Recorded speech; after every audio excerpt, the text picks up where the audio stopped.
countering Russian aggression. This is one of the main topics being discussed in Kyiv by the President of Ukraine and the U.S. Secretary of Defense.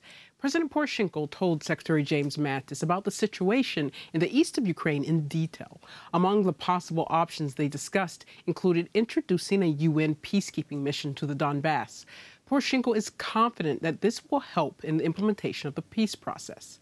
Mattis provided no assurances that the U.S. would provide lethal aid to the Ukrainian military, but he emphasized that the only people who would object to defensive weapons is the aggressor.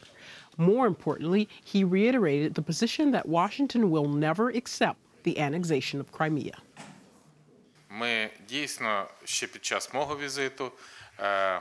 During my visit to the U.S., we reached an agreement on an active dialogue about ensuring defensive capabilities of Ukraine. This is not only about lethal weapon supplies, but also about the provision and enhancement of defense capabilities, such as electronic warfare, which could increase the effectiveness of our actions in the defense sphere.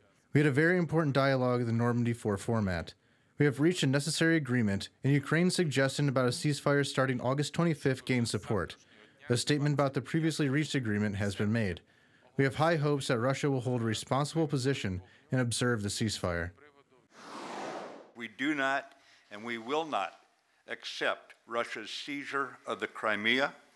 And despite Russia's denials, we know they are seeking to redraw international borders by force, undermining the sovereign and free nations of Europe.